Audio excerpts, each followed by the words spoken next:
Now, a cloud of uncertainty is hovering over the issue of e-tolls as the 31st of March deadline draws nearer, with no required Gazette notice in sight.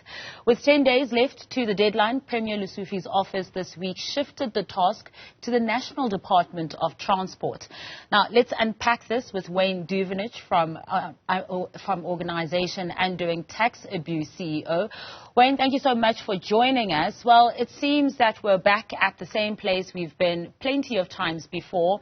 It was just a few weeks ago that the Premier and the Finance MEC painted quite a rosy picture of this end to e-tolls during the State of the Province address and during the budget speech as well. But now we are left with a different story again. Yeah, look, it is a week to go, and it's not a case of just switching off the gantries. It's a case of gazetting the decision to declare these non-tolled roads.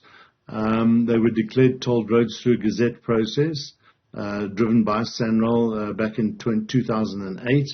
The scheme has failed dismally since its launch in 2013. So it took them a long time to get going because of all the problems that it had. And it took a very quick time to fail within 6 months. And we've seen various iterations of how they're going to, fix this situation and then call it off. But here we are, a week to go now, and we hear nothing. We don't see a gazette, the notice. So it is going to be very interesting to see if they meet this 31st of March deadline. The spokesperson from the office of the Premier as well, Sizwe Pamela, had said, look, this is a national issue. We can't do anything about it. But that wasn't the case when these promises were being thrown out willy-nilly, right? Yeah. And it's amazing how the work that has to be done has shifted from pillar to post, from National Treasury to the Gauteng province to SANRAL and now to Department of Transport. So there are these 4 different authorities that are involved, and it's like this hot potato is just passed around. Ultimately, it does lie with SANRAL. They were the people that drove this whole initiative and sold it to government, and yet now they're very quiet and saying, well, look, it's not for us to say or do, it is the Department of Transport. But it is SANRAL's actually, and it is for Panyaza, Lesufi and the Premier to really just, as we've always said, step back and not even get involved, because this is not their problem and they shouldn't be financing it either. Yeah, and, we hear very little from SANRAL when it comes to this matter as well, that they created, and it is a hot potato, as you say, as well. But this hot potato, does it also happen to be in a can that's being kicked down the road? Because it seems that e-tolls aren't going anywhere. Yeah, it has. It's been kicked down the road for a number of years now, since I think 2019, when they realized and made a decision not to enforce through the only mechanism they had, which was to start summonsing those who hadn't paid. It was just before the last national elections, by the way, so 5 years has passed since then, when it really did drop in its compliance levels.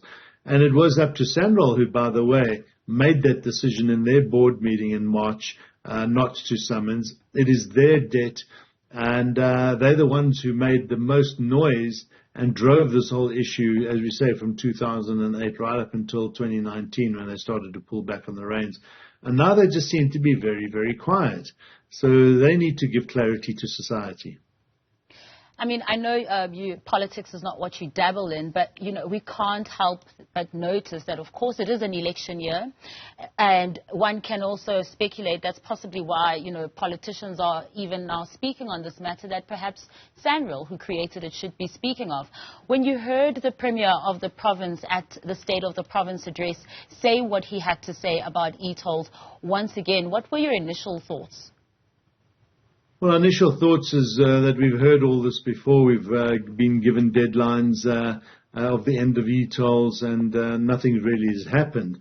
I mean, we've always wanted to be pleasantly surprised by the final switch-off. It is what we've been driving for over a decade now. So hopefully it will happen. It is, as you say, an election year, and it was literally, as I said, 5 years ago, almost to the day, when SANRAL stopped summonsing the public, because it was a hot potato just before those elections. So is this an election ploy? I don't think the public are that foolish to take any decision to finally turn it off as a political victory for the ruling party. I think they've given up and laughed the scheme off for the last number of years. If the ruling party wants to claim any victory as a result of the switch off, I think the public will see right through it and not give them any credit for that. Wayne, there's a large number of people who are participating in civil disobedience who have been doing so since as early as 2008 already. Do we see these numbers increasing, or as the years go by, are some people deciding to abide by these laws? No, I think tolls was a very successful, the e-toll situation, a very, very successful civil disobedience campaign, certainly in our new democracy, probably the biggest one that has ever been driven.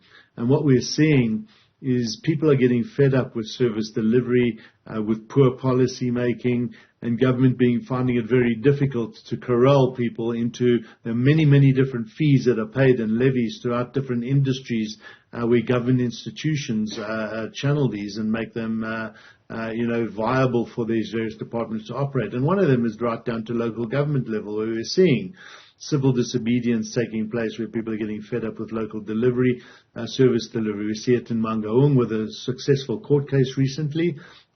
And I think you're going to find more and more of this, where the public are saying, look, if we're going to pay you for services or for policies that you want to administer and you don't administer them properly, then we have a right to challenge you.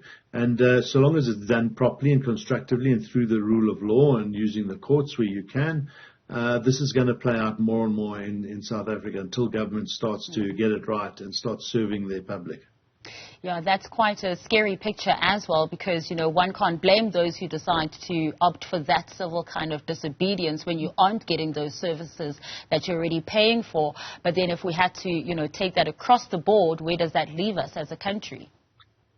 It doesn't leave us in a good place at all, which is why, we talk very often of co-governance, and you're finding this in many local municipalities where citizens are going to become more and more part of fixing cities and towns, and even in a big city like Johannesburg, where we need to take control sometimes if the city and the authorities are not doing their work, but not just to do the work on their behalf, like fixing potholes, painting roads, putting traffic signs up, road signs up, cutting branches that are in the way of road signs, cutting grass in parks. But it is also around civil society giving notice to the municipalities to do their job, doing it properly, getting 3 quotes, and then starting to charge them. And if they don't pay, get court orders and get the city to pay. And if they don't pay after the court orders, get the sheriff to go and attach their goods. And I think you're going to see more and more of that, where the mayor's car, desks, and equipment from municipalities are going to be attached by civil society. That's the hard yards that we have to do in order to ensure that they start understanding that we're not going to just sit back and lie down and watch the corruption that takes place in the poor service delivery. We're going to have to fight for our rights in this country. We're going to have to fight for the service delivery that is required of us. And if the authorities don't want to do it, then we'll have to show them why they should. And, one can only hope that political officials will get that understanding very quickly at that. Going back to the civil disobedience as well, as Outa, I know that through your legal team as well, you are defending or helping to defend some people who've been slapped with summonses by SANRAL. On the one hand, SANRAL not communicating about when e-tolls will end, but very good at slapping residents and drivers, in particular motorists, with those summonses. Yeah, and look, those cases have been lying in limbo now for 5 years, and we cannot let that happen. They've got to close those cases because there's a lot of uncertainty around that. And until they close those cases, which we will be waiting for the 31st of March to see what happens if the scheme is finally switched off and gazetted as non-tolled roads, then we will be engaging with SANRAL's lawyers to say, right, what is your next step? Because you've got over 3,000 or close to 3,000 summonses that are sitting and lying in limbo, which cannot be the case. There are concerned citizens out there that have these summonses issued, as well as businesses, and SANRAL can't just keep quiet about them. They have to follow due process. And when of those almost around 3,000 summonses you speak of, your organization Outa is defending 2,028 of those cases. That's quite a vast majority of those cases as well. Just talk to us about that a bit.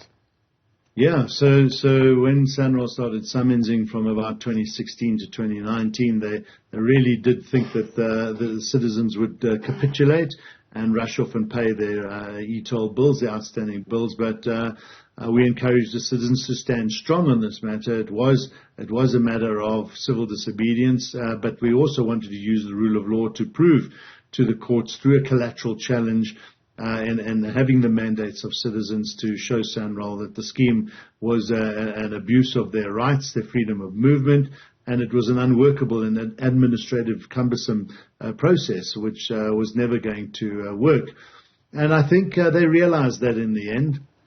And we managed to keep up with the whole summons process as these thousands or hundreds of them were coming at us every month from around the country where SANRAL was issuing summonses to people who'd crossed these toll routes over the years and had not paid, so it wasn't just Gauteng residents, it was across the country. And I must say, our legal team did a good job in keeping up with the amount of work that was coming at us at the time to eventually get SANRAL to realize that this lawfare strategy of theirs was never going to work and that we were going to continuously defend the citizens until they came to their senses. Well, good luck to you with continuing that good fight, and thank you so much for joining us.